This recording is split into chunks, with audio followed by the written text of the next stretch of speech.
और इस वक्त की बड़ी खबर आपको बता दें, लोकसभा चुनाव के लिए बीजेपी ने अपनी कमर कस ली है। प्रधानमंत्री मोदी प्रचार की कमान संभालेंगे। संसद का शीतकालीन सत्र खत्म होते के साथ ही प्रधानमंत्री राज्यों का दौरा शुरू कर देंगे और हर राज्य में 2 से 3 दिन तक वो जाएंगे।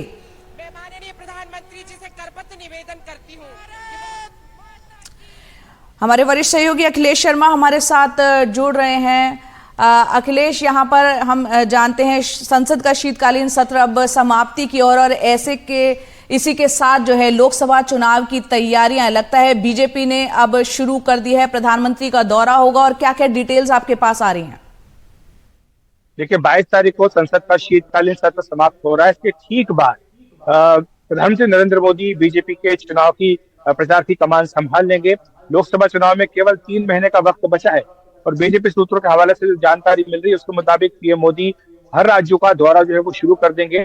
इस दौरे में वो विभिन्न विकास परियोजनाओं का उद्घाटन और शिलान्यास करेंगे, साथ ही उनकी पब्लिक मीटिंग्स भी होंगी। इसके साथ ही बीजेपी का जो अपना संगठन है वो भी चुनाव की तैयारियों में जुट गया है। नमो ऐप जो है उस पर तमाम सांसदों के कामकाज का फीडबैक लेना पार्टी ने शुरू कर दिया है। लोगों से सवाल पूछा जा रहा है, उनसे पूछा जा रहा है कि क्या सरकार की योजना उन तक पहुंची है, नहीं पहुंची है, जो सांसद है उनका प्रदर्शन कैसा रहा है। साथ ही ये भी उनसे पूछा जा रहा है कि उनका जो अपना संसदीय क्षेत्र है वहां पर 3 सबसे लोकप्रिय बीजेपी नेता कौन है। तो एक तरह से ये लोगों की राय भी ली जा रही है कि अगले लोकसभा चुनाव में बीजेपी के उम्मीदवार कौन होने चाहिए।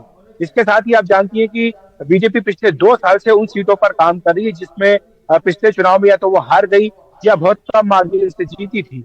करीब 160 सीटें ऐसी हैं और सूत्र ये इशारा कर रहे हैं कि जिस तरह से हाल ही में छत्तीसगढ़, मध्य प्रदेश, राजस्थान में बीजेपी ने विधानसभा चुनाव का कार्यक्रम ऐलान होने से पहले ही अपने उम्मीदवारों का ऐलान कर दिया था, खासतौर से इन हारी हुई सीटों पर। ठीक वही फार्मूला लोकसभा सीटों की जो 160 सीटें इन पर ही लागू किया जा सकता है, क्योंकि इन 5 राज्यों के चुनाव में बीजेपी को इस फार्मूले का काफी हद तक फायदा भी हुआ था। तो 160 सीटों पर बीजेपी अपने उम्मीदवारों की घोषणा जनवरी में ही कर सकती है, ये भी बात कही जा रही है। इसके साथ ही आने वाले समय में जल्दी ही बीजेपी के मैनिफेस्टो कमेटी और कैंपेन कमेटी का ऐलान भी कर दिया जाएगा।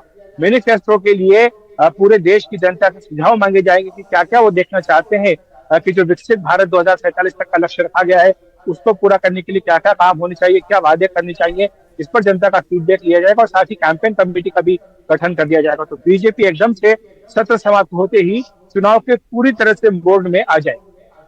जी अखिलेश जी, यहाँ एक संक्षेप में आप जवाब अगर दे पाएं।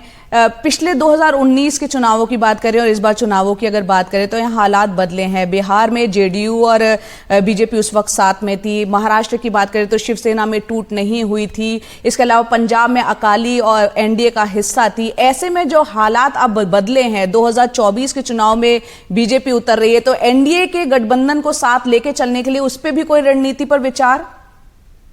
निश्चित तौर पर सीटों का बंटवारा है वो भी होगा। और आप जानते हैं कि प्रमुख जो दल हैं खासतौर से बिहार में ही है जहां पर कि थोड़ा सा बीजेपी को असमंजस रहेगा, लेकिन उसका फार्मूला भी एक तरह से मोटे तौर पर तैयार कर लिया गया है। महाराष्ट्र में भी मोटे तौर पर फार्मूला तैयार हो गया है जहां पर कि बीजेपी और शिवसेना, शिंदे गुट और साथ ही एनसीपी का जो अजित पवार का गुट आया है, इनके साथ बीजेपी के सीटों के बंटवारे का फार्मूला मोटे तौर पर तय हो चुका है। दक्षिण भारत में जरूर बीजेपी को थोड़ा झटका लगा है एआईएडीएमके के जाने से। वहां पर अब ये कोशिश होगी तमिलनाडु में छोटी पार्टियों को साथ लेने की, और इसी तरह से आंध्र प्रदेश में चंद्रबाबू नायडू चाहते हैं बीजेपी से गठबंधन करना, लेकिन बीजेपी वायएसआर कांग्रेस से भी अपना गठबंधन खुला रखना चाह रही है। तो ऐसे में ये जल्दी ही इस चीज पर भी बातचीत हो जाएगी।